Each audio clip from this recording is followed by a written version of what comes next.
Hello, Mishpacha, it's Courtney, America's Jewish mother, and I'm here today to film a reaction video for the 2020 Nobel Prize in Literature, which was just awarded today to Louise Glück. And this is very exciting to me because I've been a fan of Glück's poetry for a number of years, and also it's exciting because not that many Americans have won the Nobel Prize in Literature, and certainly not that many American women.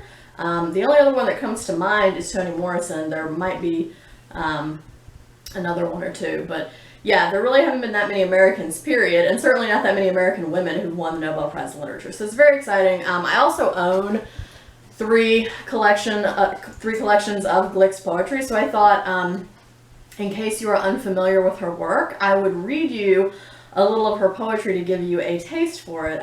So she published her first poetry collection in 1968, and the most recent one came out in 2014, I think. This was Faithful and Virtuous Night. This won the National Book Award. Her 1993 collection, which I also own, The Wild Iris, won the Pulitzer Prize for poetry, I guess.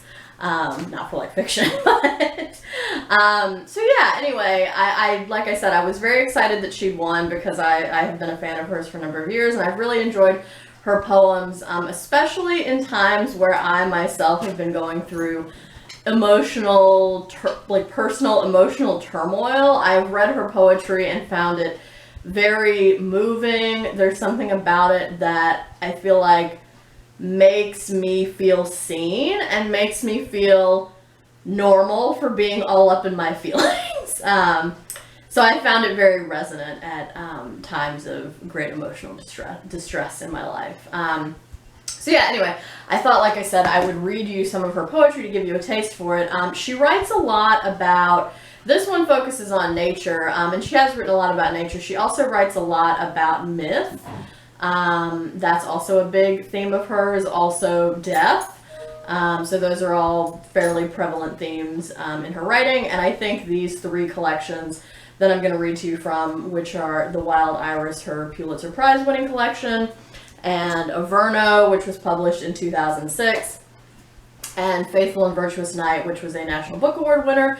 I think that will give you a good taste for her poetry, and you can check out more of her work if it interests you. So the poem I'm going to read you from The Wild Iris is called Midsummer, and the narrator of almost all of these poems takes the form of Mother Nature or God, however you want to look at it, but some sort of ultimate creator. This is called Midsummer. How can I help you when how can I help you when you all want different things? Sunlight and shadow, moist darkness, dry heat. Listen to yourselves vying with one another. And you wonder why I despair of you. You think something could fuse you into a whole.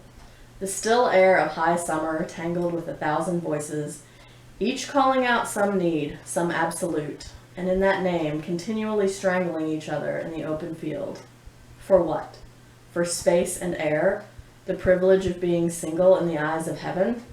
You were not intended to be unique. You were my embodiment, all diversity. Not what you think you see, searching the bright sky over the field. Your incidental souls fixed like telescopes on some enlargement of yourselves. Why would I make you, if I meant to limit myself to the ascendant sign, the star, the fire, the fury? So I personally feel like that poem is extremely resonant in 2020 in the situation in which we currently find ourselves. The next poem I'm going to read is the opening to her collection Verno from 2006. And as a preface to this, it says, Verno, ancient name Avernus, a small crater lake 10 miles west of Naples, Italy, regarded by the ancient Romans as the entrance to the underworld.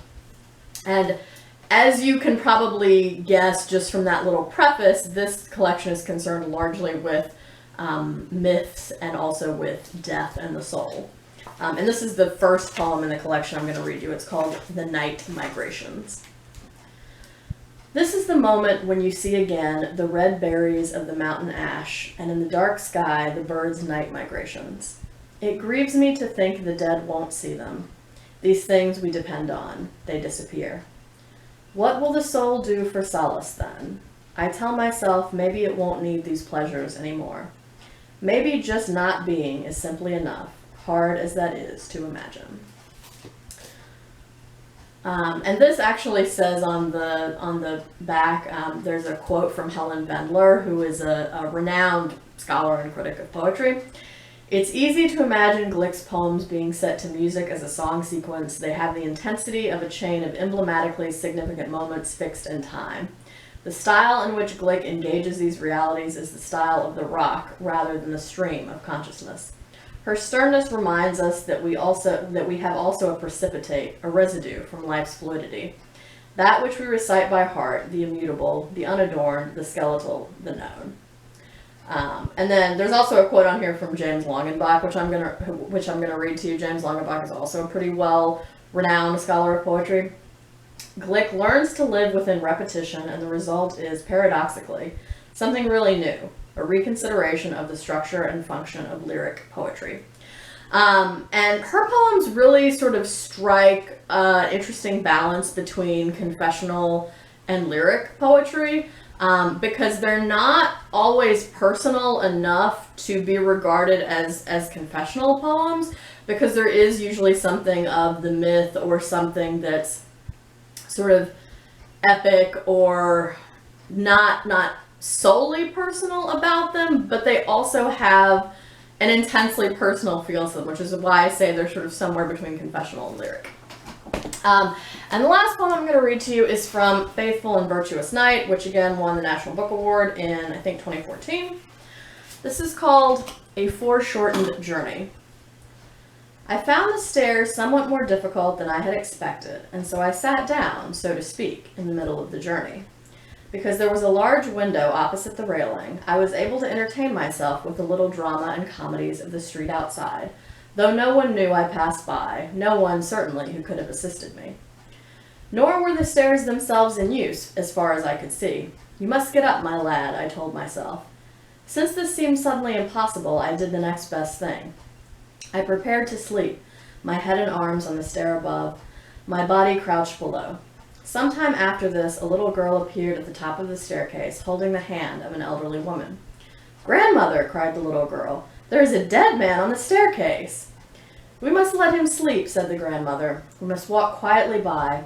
He is at that point in life at which neither returning to the beginning nor advancing to the end seems bearable. Therefore, he has decided to stop, here, in the midst of things, though this makes him an obstacle to others such as ourselves. But we must not give up hope. In my own life," she continued, "there was such a time, though that was long ago." And here she let her granddaughter walk in front of her, so they could pass without disturbing me. I would have liked to hear the whole of her story, since she seemed, as she passed by, a vigorous woman, ready to take pleasure in life and at the same time forthright, without illusions. But soon their voices faded into whispers, or they were far away. "Will we see him when we return?" the child murmured. "He will be long gone by then," said her grandmother. "He will have finished climbing up or down, as the case may be." "Then I will say goodbye now," said the little girl. And she knelt below me, chanting a prayer I recognized as the Hebrew prayer for the dead. "Sir," she whispered, "my grandmother tells me you are not dead, but I thought perhaps this would soothe you in your terrors, and I will not be here to sing it at the right time. When you hear this again," she said, "perhaps the words will be less intimidating, if you remember how you first heard them, in the voice of a little girl." So yeah, that's Louise Glück. I'm immensely excited that she won the Nobel Prize in Literature. And yeah, if you liked any of those poems, I strongly encourage you to check out more of her work. I hope y'all are staying healthy and well. I hope you're doing good reading whatever you're reading. And until next time, would it kill you to call you mother?